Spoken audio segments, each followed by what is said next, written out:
Hello and welcome to the podcast. So this is Love. How do you do, love?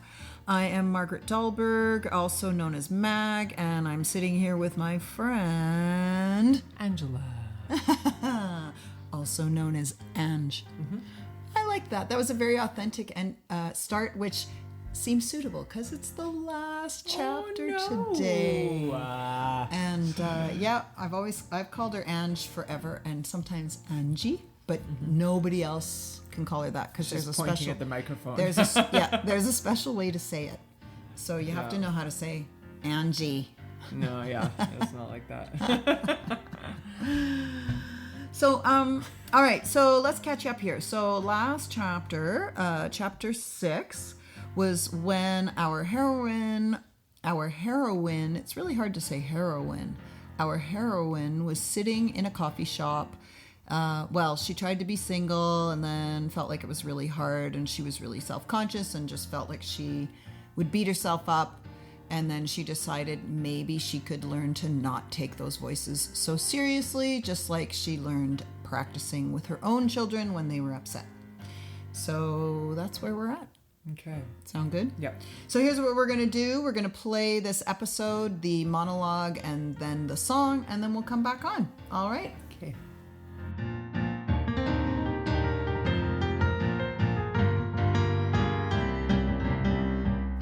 It had been a couple of years since that breakthrough in the coffee shop. Now here I was back home again after Larry's botched proposal, reflecting on the men and experiences that had led me to Larry to begin with. I'd met him at a school concert. He was kind, supportive, and easygoing. Our relationship felt so normal that my frenetic dating life prior to meeting him almost seemed like a crazy dream. I had learned and grown so much through that time. Plus, I had to admit that it was exciting and fun, despite the painful moments. Now I could see that Larry was not my future. Instead, he was the conclusion to a difficult chapter of my life. He had offered me a safe and gentle oasis and had helped me find confidence in my ability to function normally in a relationship. Despite the evening's unexpected breakup, I felt more inspired than brokenhearted. On the ride home from the restaurant, my kids admitted that they were a little relieved. "Mom, Larry's too nice for you," my daughter proclaimed. "The three of us have a good thing going," we agreed. I realized that at my age and stage, now that my children were young adults, my needs had changed. If there was to be a man in my future, he would be quite different than anyone I'd ever dated. "Oh my God, I think I actually want to be alone," I laughed out loud. How completely ironic. I took a deep breath and let out a huge sigh and headed up to bed. I took out my journal and started to write a list of all the things I wanted to do with my life. This time, however, these were not hobbies. They were lifelong goals. And finding a man was not on the list.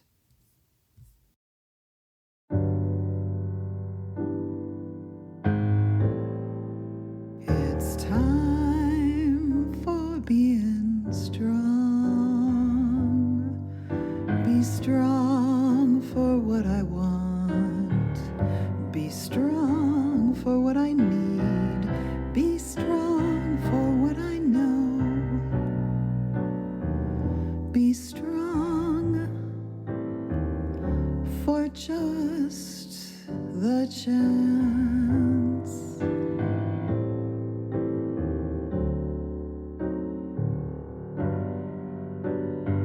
It's been a long time coming. I want to be here, this I know. I've fought the fight. I've cried the tears, and now it's time to let it go. And so I'll let it go.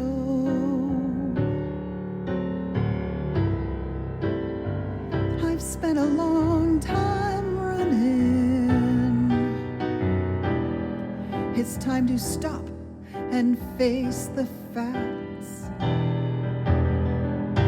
'Cause even if I tried to run, I don't have another step in me to go. And so I'm gonna let it go.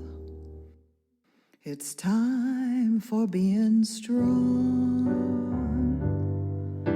Be strong for being brave. Be strong for saying yes. Be strong for saying no. Be strong for just the chance.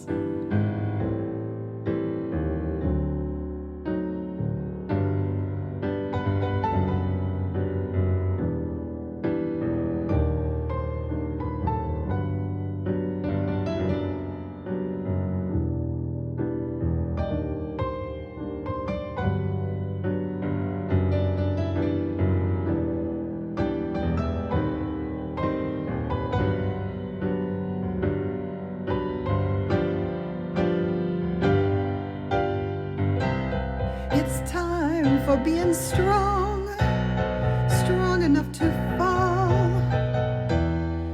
and strong enough to get back up, and strong enough to fall back down again, and I'll fall back down again. Being strong for just the chance.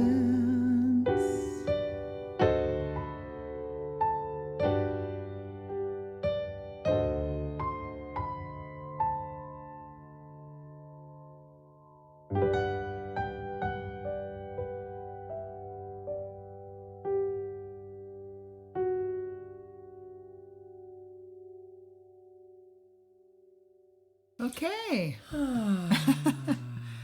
This is so, when you said a while back that Monster in My Closet was your favorite song, and I said it's one of my favorites, this is my other favorite. I can see why. I like them both. Yeah. Is it like a difference in the way you sing it, like in your vocal production? You use more breath, and so it has this like relaxing feel. It's easier to sing. I wrote the songs first, and then I had to sing them, and some of them were really hard to sing and have things that, you know, I'd love you to sing them just because I'd love to hear you sing them, but also, you know, to hear like some of those things is like someone like me who's an amateur singer. It's like hitting notes like free right in the middle of a high note all of a sudden in the middle of the passaggio and stuff like that. I won't go into that. But yeah, this one was easier to sing, but it's also like obviously it's an encouraging song, and it still hits me to my core, because no matter how much my life changes, the message stands. Like, we need to be strong for the chance. We need to be brave for the chance. And who knows what the chance is, but it's like, whatever our goals are, not knowing how things are, you know, when you're taking chances, you're taking risks that are worth the potential reward. Yeah. Like, here's what I got from it. That there's like a bit of relaxation, meaning maybe a bit of surrender, so that yes, you're going to be ready for the risks, but not in a like, I'm ready for the risks, but like arms open, like, okay, I'm ready for what comes. Absolutely. Yeah. Yes. I'm so glad you caught that, because it's exactly like, it's that when we are present and strong and standing in the center of our authentic selves, it isn't work. It isn't force. Yeah. You know, you're just, you know, there's a scene in the very first Lord of the Rings where Gandalf, he's about to disappear. He's like, you shall not pass. And he's just this big, strong presence in his power. And that is what this means to me. It's like, so yeah, it needs the encouragement. It's time. You can do this because it's new. And so there is a part of you that's like, trying to live my life differently than I planned. Yeah. And again, that's why it's a universal message, because, you know, fill in the blank here. Like, what is it you need to be strong for this week, this month? So yes, I love that you picked that up in the song. So one thing that I thought of while I was listening, the moment where she says, somehow my frenetic dating life seemed like a crazy dream. And I thought, I feel like I'll think back to like all these different experiences. And maybe it is when you don't stay married to the same person or with the same person your whole life. But I'll be like, was I really that person with that guy? Like, was that, I guess that happened. Like I talk about, it's all real. All these things bring me right back, but it almost feels like imagined or a dream. Mm-hmm. So we're having a pretty funny morning where Angela's cat has decided he doesn't want her to record this podcast. First, he started scratching his claws on my backpack that I put all my equipment in. And then he came back in and he's starting to open cupboards. So he's like a child. Oh, for sure. It's so funny. Oh He's like, Angela's busy and not paying attention to me right now. Yeah. So I'm going to make sure she knows I exist. Yeah, exactly. So maybe there's something in the podcast because I'm single right now. Maybe he's getting lots of attention. And he doesn't want me to reach some kind of decision where I'm going to be like, I've decided after these podcasts, I'm going to do some online dating. Yeah. What a cat. Anyway, so to be continued. Who knows? We might hear little bits and pieces of him while we're recording here. Mm-hmm. Yeah. So we were just talking about like when it almost feels like you look back on things in your life and you go, was that really me? Yeah. It's hard to believe because there's so much growth that happens if you're on that journey. That I think it can be hard to remember how you were and to accept it, you know. I know that, like, I think, God, sometimes I want to go back to the ex-boyfriends and say, hey, by the way, remember those things I did and how I was? I'm not like that anymore. But, you know, yes. Yeah. Yeah, you want to be like, yeah, or you think that, I'll have these moments where I'll think that when an ex hears or sees me now, especially I've got so many public things, they'll be like, yeah, I know the truth. And I want to say, no, it's changed. Yeah. I'm different now. Yeah. And yet I don't think I grant them the same thing. Honestly, like I'll see my old exes and I'll be thinking, oh, he's probably bringing this and that into whatever it is that I see that they're doing or pursuing. Or... Yes. Yeah. So everybody can change, but sorry, I just saw my cat peek up from the outside the window. So he went outside and he's looking back in. Yeah, he's relentless because it's hard to focus, right? When your cat is like, well, me. Anyway, I never grant. Yeah. Because you want them to remain unevolved and lame, and we want to be like so much better than them. Like we just want to make our choices. Well, I would like to see some growth in some of these guys, but I just haven't seen it in the. Yeah, well, that takes me two places. One is that I've heard and believe to some extent that on the planet we have static characters and dynamic characters. Yeah. And static characters, they're just not meant to be here now to grow and evolve. Mm-hmm. And they often are the ones that provide the best fodder for those that are dynamic. Yeah. And I do want to say, like, I don't think one is better than the other. I think that, you know, being a dynamic character, which I would attribute to myself, if anything, I've been too, you know, hard on myself thinking I need to grow and evolve. And my learning has been accept myself for who I am and don't exhaust myself quite so much trying to be different. Yeah. I wonder if the static person's learning is, you know, you are okay just as who you are, but, you know, you need the courage to try new things and grow, and I don't know. I'm going to say something that we may or may not leave in because I'm trying to figure out how to say it. So this might be I'm thinking, Angela, let's do something a little different because what we're talking about now reminds me of what we were going to record today for listener feedback. And it's really short but powerful, but I think it's relevant to this. You know what I'm talking about? I do know what you're talking about. So I'm going to share it now. And then I want to say something a little bit more about that after. Okay. So, and this is also the first time it's been, this person is not asking to remain anonymous. This person's name is Steve from Calgary. And Steve says, no, I didn't fall in love too fast when I was younger because I was a basket case. And that's all he said. And yet I know exactly what he's saying.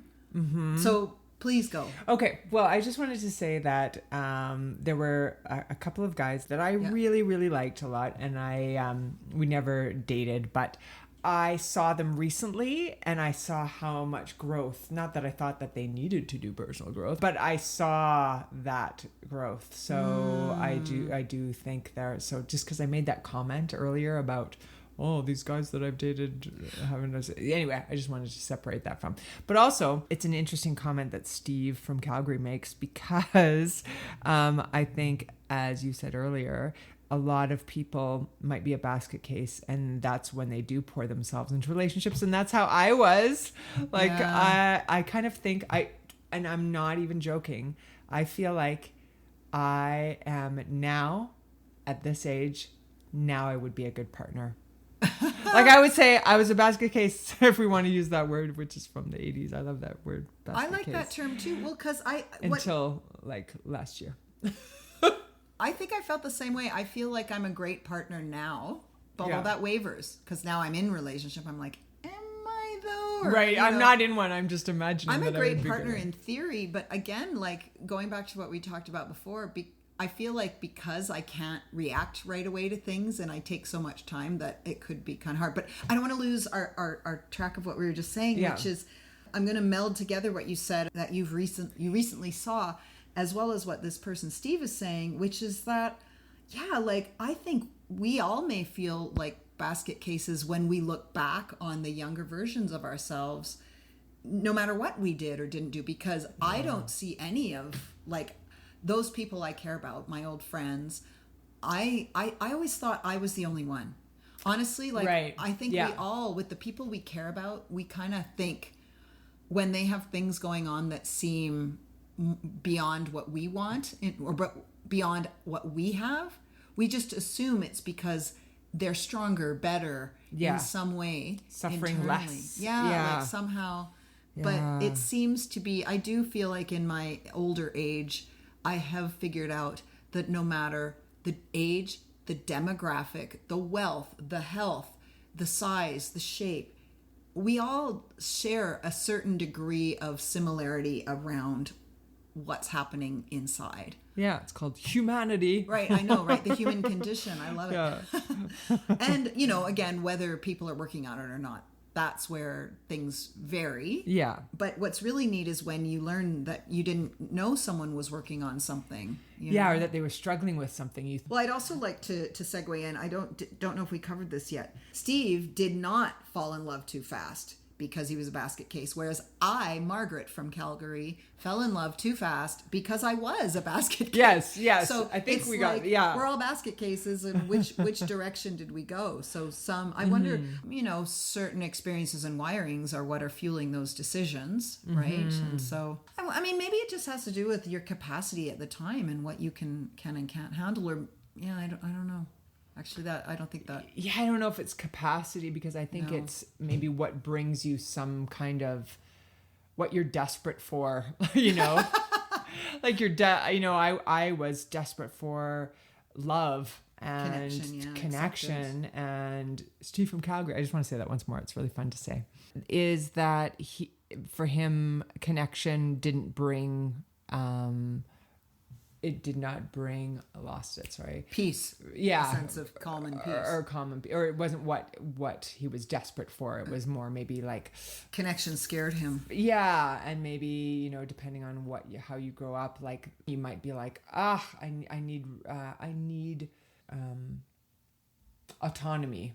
I need to not have somebody wanting things from me. Yeah. Freedom is the word I was looking for. Yes. I think freedom. So. It's a fascinating journey, and I love when we can find this sense of sameness in a world that feels like you just feel so different from all your friends. Yeah. And yet when you can have these vulnerable moments where people are sharing and going, guess what? I had this going on. Mm-hmm. And you'll go, what? Like, I had no idea. I had no idea. I just, projected what I thought you were.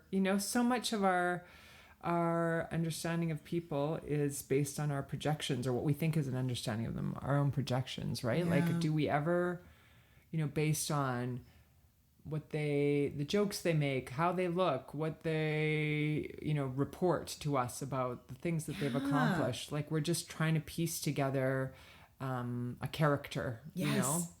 I had a friend. Well, I feel like I've got a few friends that I've dealt with over time, and I've always been pretty quick about sharing what's happening for me, not in it, but like right after. Like I'll share, and that because of their reaction, I assumed that I was the only one. I'm the only kind of nutcase who's dealing with anxiety attacks or depression or divorce or, whatever it is. Yeah.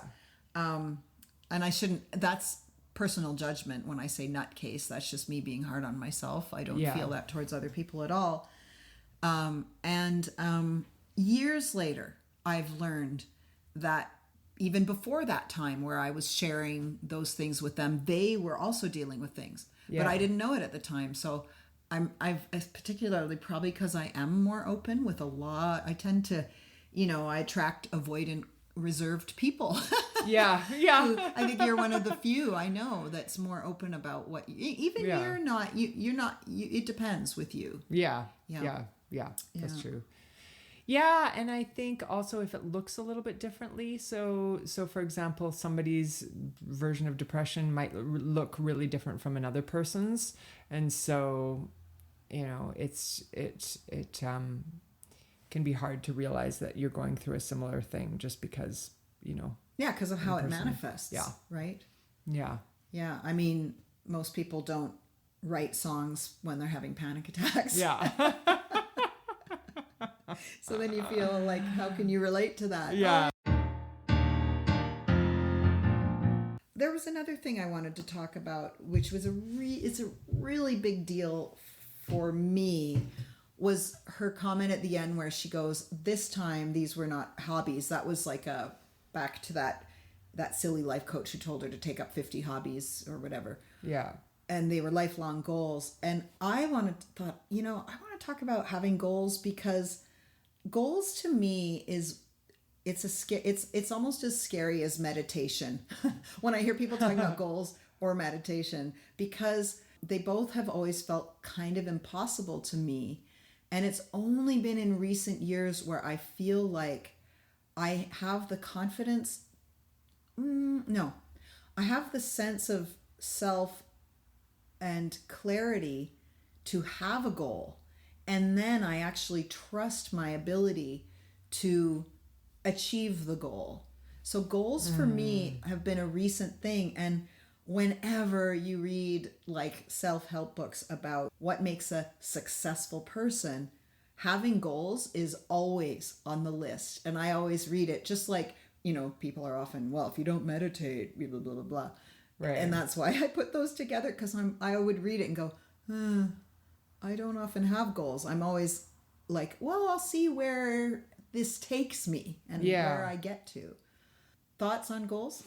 I make too many goals. I'm like a to-do lister, and then what I need to do is realize that I think I need to use inspiration a little bit more than just check.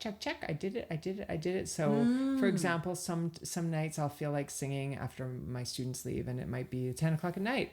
And if I feel like doing it, maybe I'll lose a bit of sleep that night because I'm just going to go with that inspiration and keep going with it, rather than saying, well, I've done it for a half hour, even though I would like to do it more. Tomorrow I want to get up bright and early and exercise, like more like making hay while the sun shines kind of a thing. Yeah. Oh, so that's a really good one, is that balance of, knowing what we need to keep our daily routines and that stuff, but at the same time being able to say, actually, this is important. Like, yeah, I'm just gonna stick with it. I'm gonna do it. I'm gonna maybe cancel a thing or not do this other thing because my body really wants to. I like that. Well, you've also kind of reframed my whole thought of goals, because I do have to-do lists all the time, and I do have short-term goals.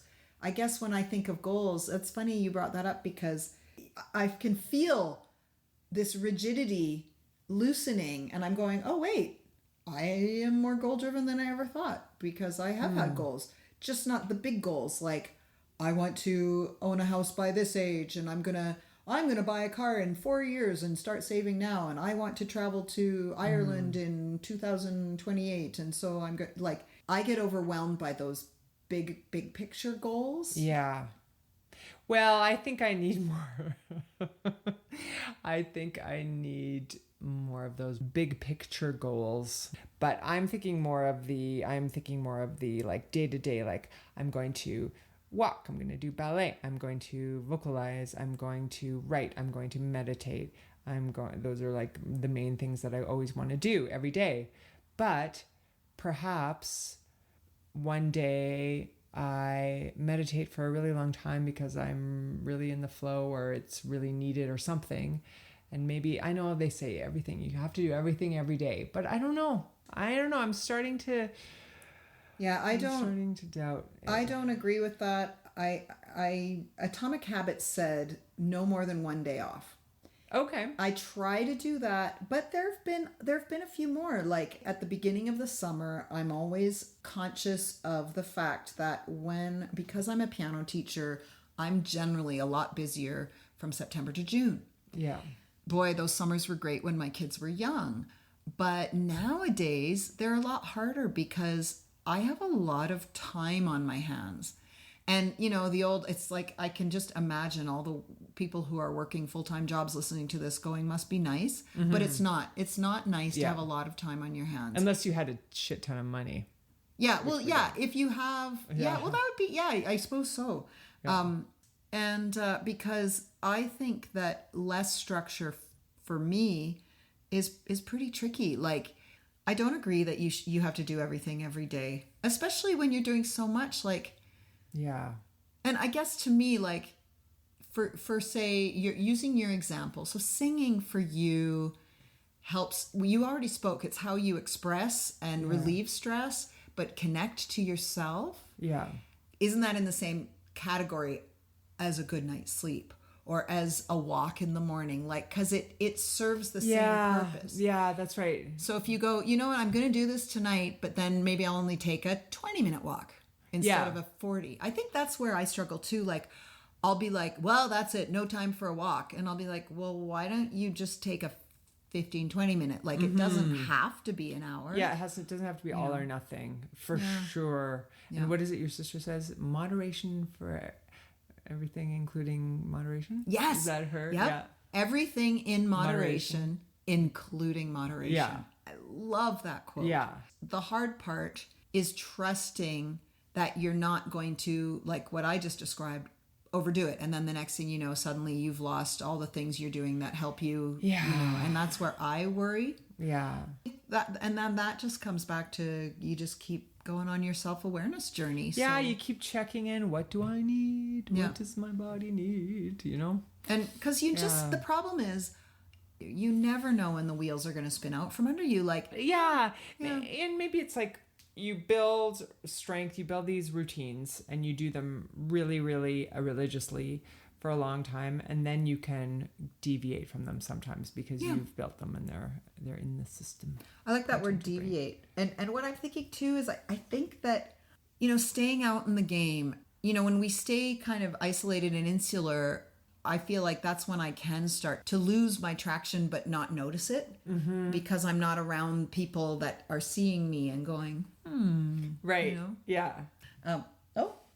Nope. He opened a cupboard quietly, and then not only did he go outside, but he dismissed us with that tail wag. That's the cat finger. Fuck you guys. The other comment I wanted to make was when the daughter says, "Mom, blah blah blah was too nice for you." Oh yeah. My daughter did say that about someone, oh. and she was so right. Like, I hope everyone understood that comment. Like, because I can be teasing and a bit cutting. Like, my joke is teasing is my love language. Which isn't always fun to be around me. So I need someone who's not, that just like Ned Flanders from The Simpsons, just just so nice and wholesome and and just a good, like solid person, never teased, like, and You have to have somebody with a little more of an edge. yeah, that like I can't be trusted to not destroy those people. God. Well, I'm such a teaser, and I really do, like, I feel so bad when I tease people, because I don't always know I'm teasing them until after.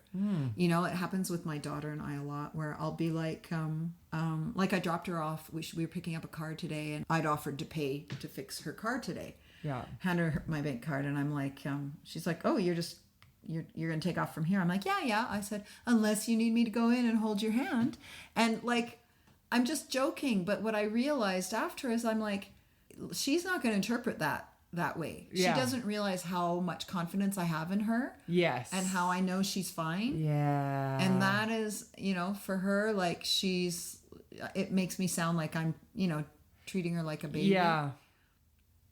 It's okay. So let's just work this through.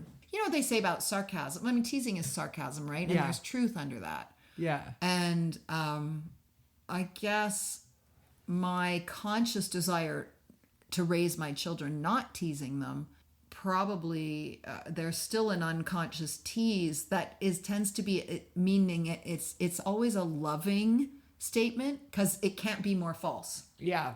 But they don't know that, because I knew that couldn't be more opposite. I felt like she wouldn't want me in there. Yeah. Because I would interfere with her process of taking care of it herself. Yeah. So that's how I felt. So maybe before you tease, you have to have some sort of acronym. Stop. I wish I Drop and roll. Let's think of it. Tease. Test. Empathy. Awareness. Sympathy. Sympathy. And empathy one more time, just in case. Expression. Yeah, and again, like, it's such a reflex of mine. It's just, because sometimes I'll tease Jim, and someone will go, oh, like, I'm like, but I'm not, no, I love him. I really love him, and I'm teasing him because it's how he understands. Oh my God. I saw that between a couple the other day, and the one couple was teasing the other. One person was teasing the other, and I was like, "Oh!" But the person that was being teased was like, "No, don't worry about it. This is our thing. This is our thing." Yeah, and I was like, oh, "Okay, yikes." Which of course Jim wouldn't say, because he's not communicative in that way. But you know, he says he likes my sass. He likes that. Yeah. You know? And the thing is, like, I mean, this is one of those things. I'm working on it. I feel like I could burst into tears, because this is both, like, I can talk about it like this, but this is deep stuff. Yeah. Because on one hand I'm working on it, but one hand I've had to really find some self-acceptance and go, the people who love me just are gonna need to understand this about me. Mm-hmm. Like, I'm trying, I don't mean it. Yeah. And yet I don't even know I've said it. Like, because it's like I just watched Marvelous Mrs. Maisel. The joke comes out. I'm so going for the joke. Yeah. I don't even know what I'm saying, and I've said it. I guess we have no idea what's going on in another person in terms of their development or awareness. But wouldn't you want to, what is it? What movie is it? Is it the one with John Cusack, and he works in a record shop, and High Fidelity, where he goes, doesn't he go and visit all his ex-girlfriends and apologizes for, I'm pretty sure that's the one. Yeah, I think so. Anyway, I would be so curious. Yeah, look it up. Okay, in High Fidelity, Rob, the main character, does indeed meet with his ex-girlfriends. After being dumped by his latest girlfriend, Laura, he embarks on a quest to understand his romantic failures by contacting his previous top 5 most memorable breakups. This journey of self-reflection through these encounters with his exes drives the plot and allows him to examine his own behavior and the dynamics of his past relationships. So was your point you would like to do that, or? Yeah, I mean, I don't really, because I know these people that wouldn't, but in a fantasy world, I would like to. I would like to say like, hey, blah, blah, blah. I was really going through a difficult time and I didn't realize I was, leaning on you. It wasn't really about you. It was about me. And then hopefully that guy might say, or a different guy might say, the way I treated you, I realize now that was unfair.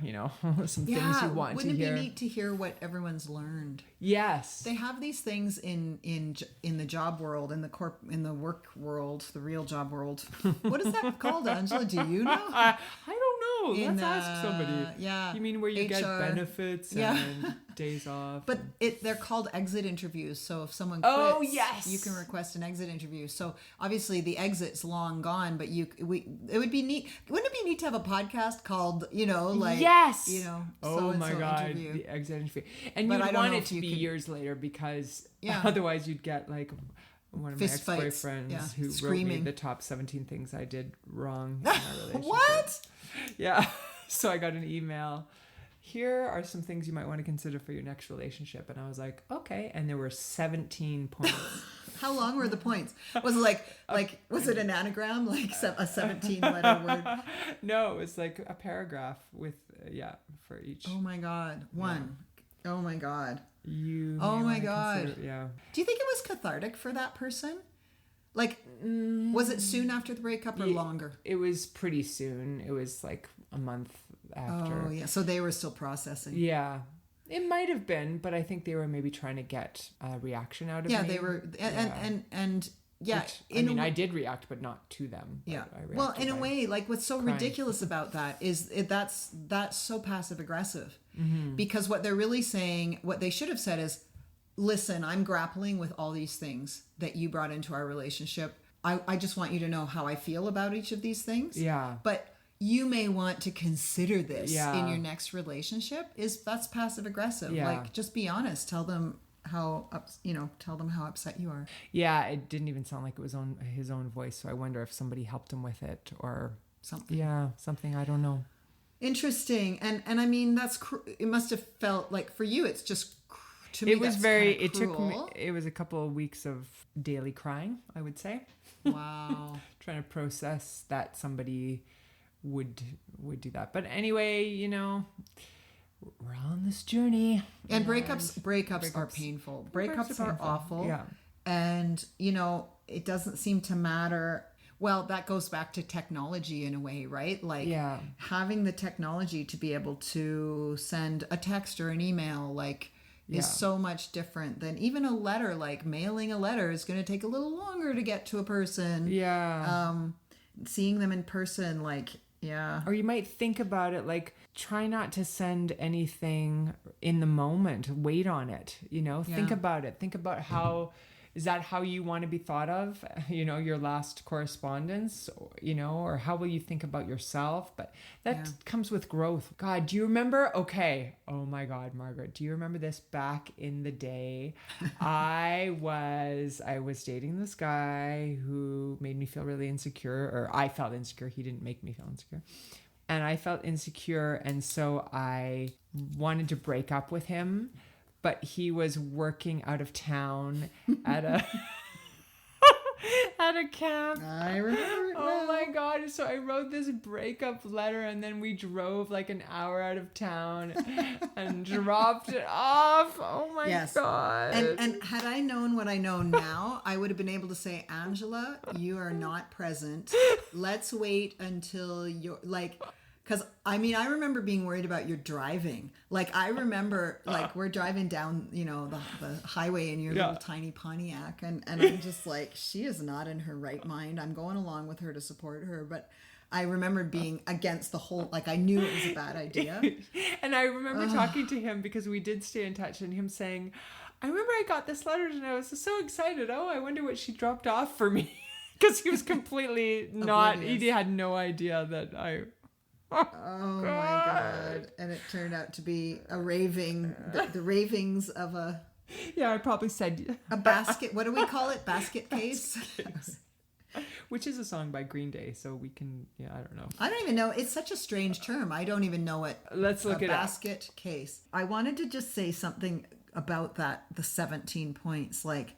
That's not even one gut punch. It's 17 gut punches. Yes. Like, fuck. One But with, let's go back okay, to... basket case is a term with multiple meanings, generally referring to a state of extreme helplessness or dysfunction.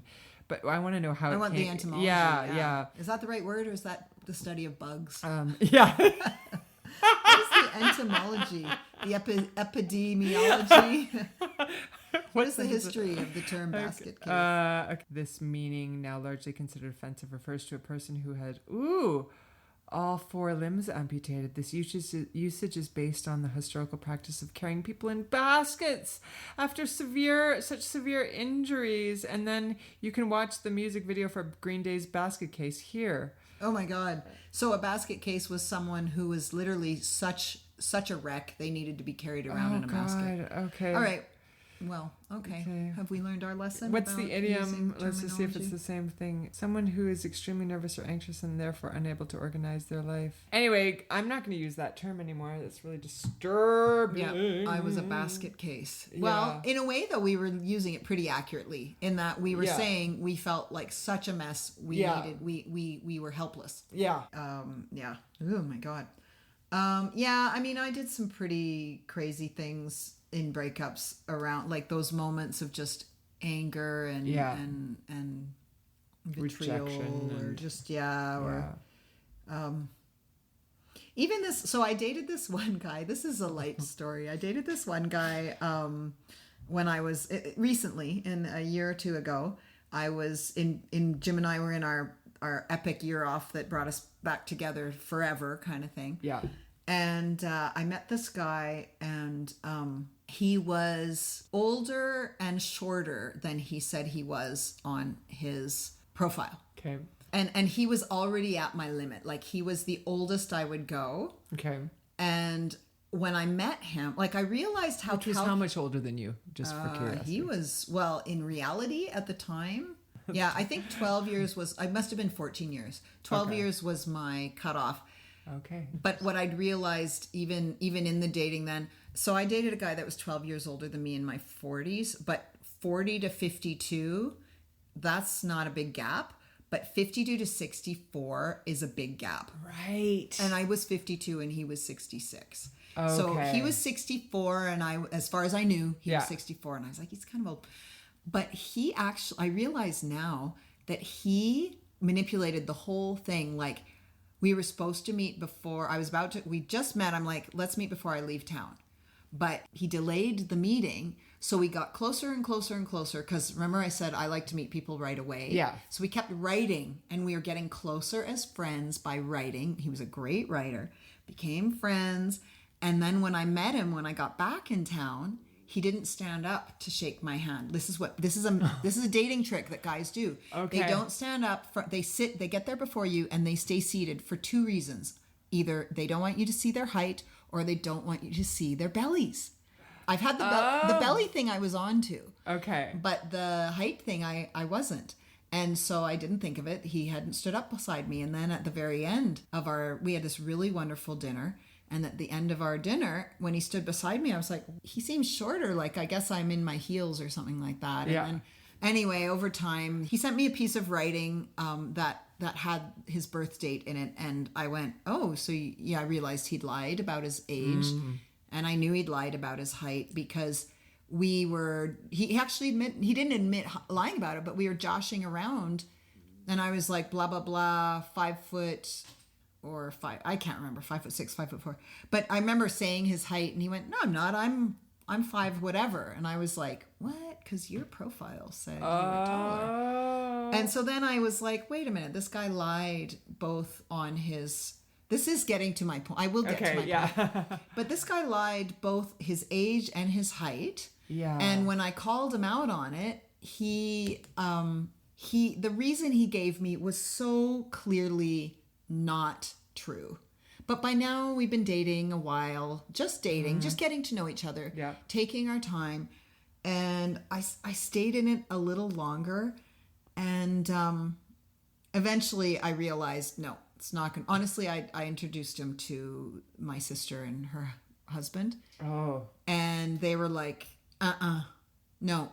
My sister's never, ever, ever chimed in on this ever. And she's like, this guy is too old for you, Margaret. Like, you guys don't have enough in common. He's too old for you. This is not right. And I felt like she finally said what I'd been avoiding thinking, because I just wanted it to work. Because we got along so well. There was a friendship there. Yeah. But there was so many compatibilities missing. And he wasn't nice to the servers. He was mean to the servers and kind of a dick. Like, Okay.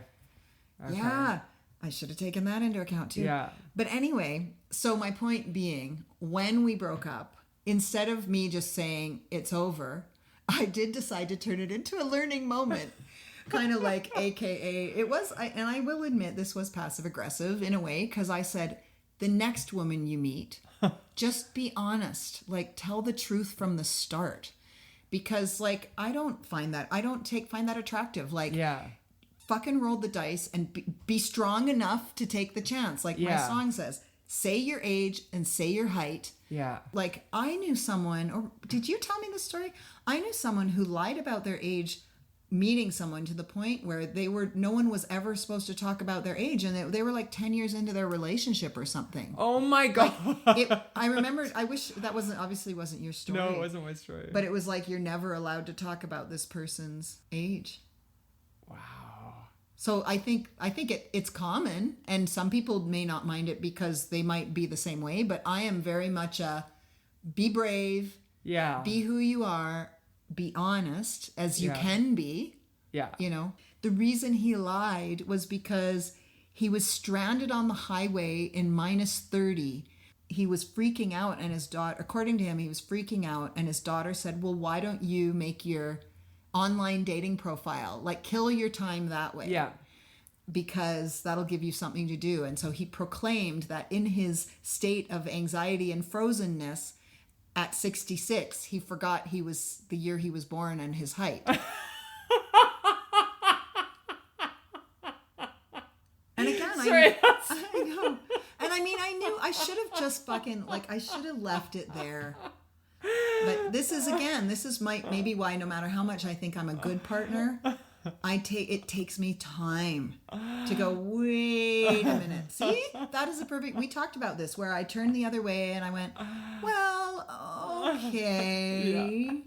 I know he's lying, but what if this is... Oh God, that is the funniest thing. Oh my God. And there's an example of being strong just for the chance, because I convinced myself, just keep going, just in case. I mean, this guy, like, you guys could have potentially a really good thing. What's 14 years? Yeah. I wonder when I make this imaginary dating profile, what my age ranges will be, because I feel like I am youthful, and but I don't know if here's the thing. Okay, so a guy who's 45 is probably not going to put, I will date up to 54. Actually, I can tell you this. Almost every guy I've met online puts 10 years younger and 10 years older.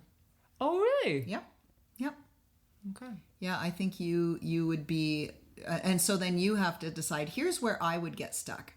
I feel like men mature in lines of self-awareness older. Yeah. So I didn't really want younger guys, because I just felt like I would be so kind of far beyond them in that perspective. We wouldn't meet in that, be able to talk about that stuff.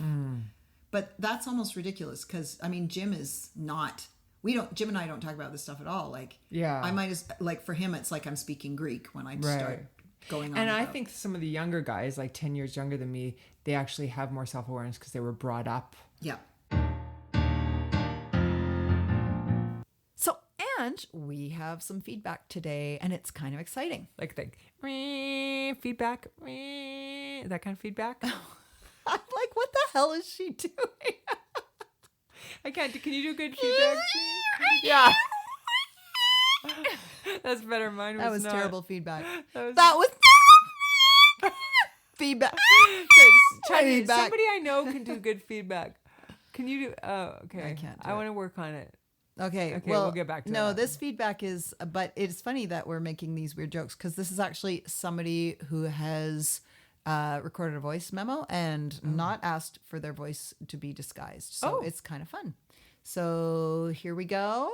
Hey, Margaret and Ange. I've just been listening to episode 3 of So This Is Love, How Do You Do Love?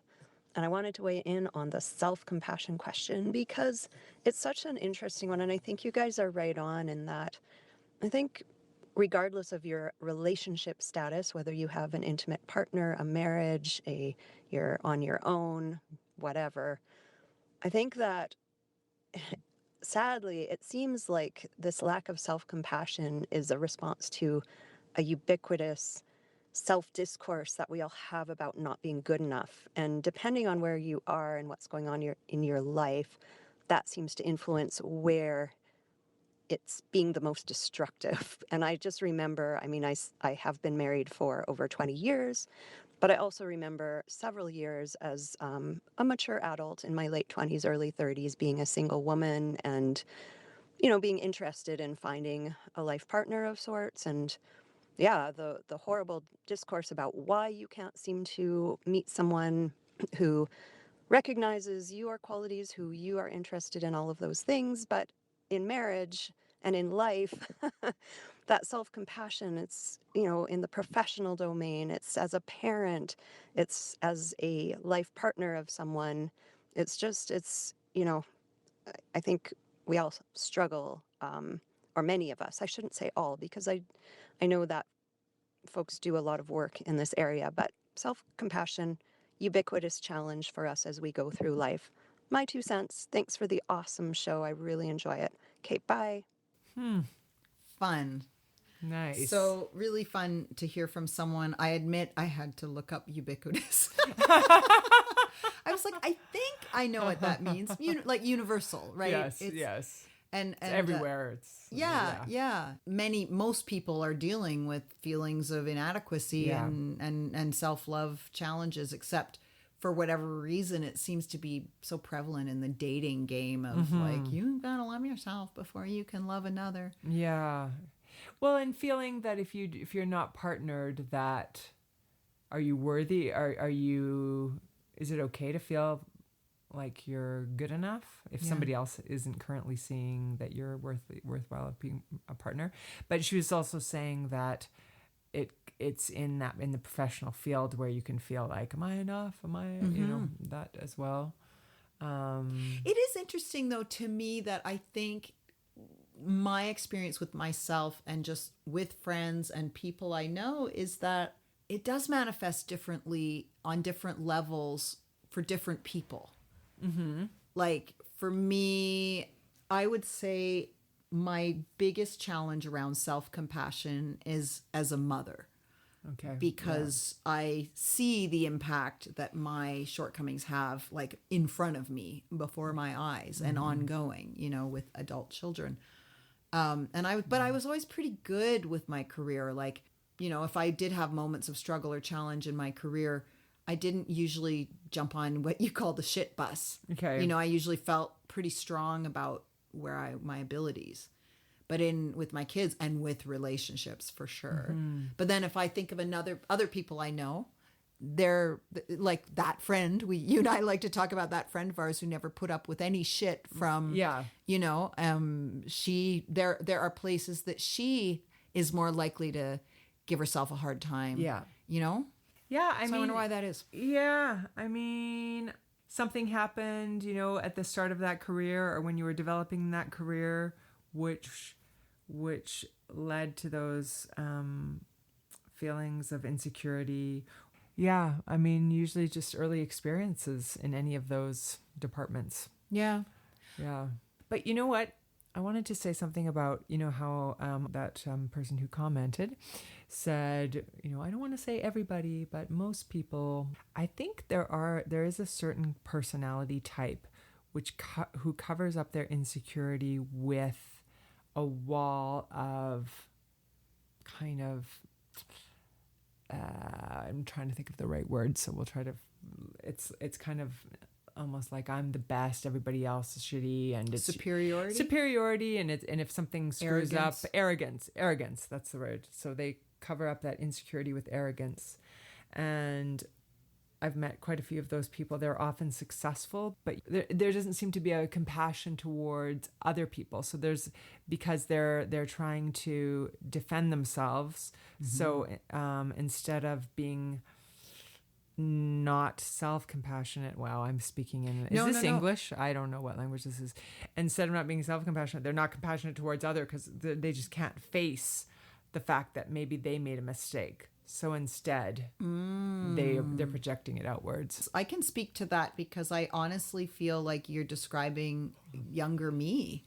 Like I used to get super triggered by parents that would come into my early childhood indoor classes that were they just kind of seemed arrogant and like their child and them, and they were outspoken and they would really push my buttons. And yet then one day I realized it was because they had the same mask that I would wear, which was put on this total confidence. Like I was listening to you talk and I'm like, does she realize she's describing me? Like, no, I didn't mean it in like is she trying to, but like you're saying, like, instead of being compassionate towards others, they're sort of trying to feel superior. So they pump themselves up. As though like, and they justify everything in their lives. Yes. And they justify, like, they just make themselves right. Yes. And I have a very, very swayed theory because of my own self that those people are the most insecure. Like that we as a group are hiding such deep insecurity. Right. Like I had to pick people apart when I was young to feel better about myself. Right. I had to. And I gathered in other people that would do it with me. Right. And it was awful. Like I'm not proud of that person at all. And I do my best, you know. I mean, I haven't felt the need to do that, but I still sometimes get drawn in by triangulation, you know, where you're like, ooh, I want to talk about this other person with this person because then they'll love me more, you know. Yeah, or even it's just like a relational thing. There's a way of feeling connected to a person when you have a common thing to talk about. Like it can be as simple as that, you know. But it's not a great way to connect, but it is a way to connect. So if you feel like you need connection, you can get into that triangulation. Right. And then I've just had this sort of download. What you make the sound? You're so good at it. The download sound, the doodly doodly doodly. That's more like the doodly. Isn't that doodly doodly? No. It's from Bob and Doug McKenzie. No, it's Wayne's World. Wayne's World. Okay, so do the sound. Yeah. Okay, so my download is, you know how I was thinking back and I was saying, well, there are people that are confident in some places in their lives, but less confident in others. Like I was okay in my career, but I wasn't so good in relationships or as a mother. I just think that if we want to go to ground zero here, we all put on these masks, right? Yeah. And sometimes the people that look seemingly look maybe weak are actually just being vulnerable and real, and some of the people that are just very defended seem stronger, and I'm just not attracted to defended people anymore. Like I just find like I cannot relate to you because you haven't had that self reflection. You're not interested in self-reflection. Yeah. And I'm not saying I wasn't defended at some point either. Now it sounds like I'm saying, and now that I'm so not self-defended, I'm kind of saying that. I want people that are looking at themselves and are going to admit they did something wrong, and people that also can say they're sorry. That's a whole separate thing. And I do think like attracts like. So I do think that whatever stage you, Angela, are at in your journey, like it's all relative, because I know you well enough to know that you feel you're a certain level of accomplished in lines of your own introspection. And you also recognize you have further to go, which, you know, we've talked about before. And you just want to find someone who's kind of, well, and you will, you can only be attracted to someone that's going to be able to meet you at that level. Yeah. And I'm talking with men, but also with friendships, like my friendships. Agreed. Yeah, I really need authenticity. And to me, authenticity means vulnerability. I need fucking vulnerability. And honesty, I think. Honesty, yeah. Which maybe they all go together. It's hard though. It's hard, but It's hard, and it's for me, it's scary. And I think the thing I also wanted to say was self-love is ubiquitous. I love that word. I'm going to try and use it more often now. It's a or do you mean the never- lack of self-love is ubiquitous? Oh, thank you. Yes, well, it is ubiquitous, I hope. The lack of self-compassion is ubiquitous, but it also is ongoing. Like, to me, it's like I will reach a deeper level of self-love and acceptance than I had, I'll have some breakthrough and get better at drawing some level of boundaries, and then only to discover where the next step is. Yes. Like, it just seems like no matter how much more I love myself, there's like way more I'm not loving. Yeah. Well, yeah, there's layers. There's layers. Yeah. And that's what makes it hard, difficult work, I still love the quote one of my friends said to me. She'd studied some Buddhism, like just sort of for fun. And I would say to her when we were talking about people becoming enlightened, I'm like, well, what happens? Like, I wonder what it's like when you become enlightened. And she said, you probably die. And I just love it because, like, well, yeah, there's no more work left to do.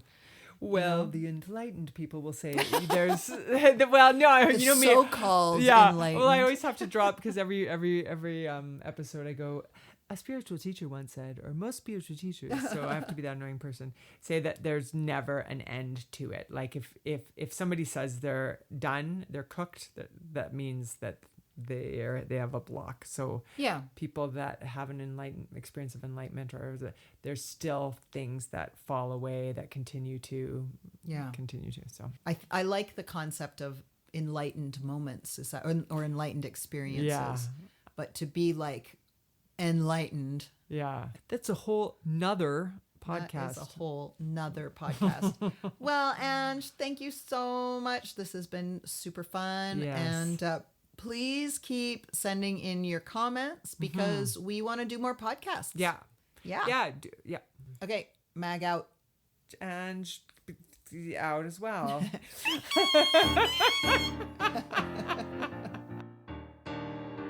By the way, So This Is Love is all me, piano, keyboards, all written by me, and some really great engineering by my friend Matt Bird at Blanket Fort Music. Oh yeah, and the really cool artwork is by Stephen Morton.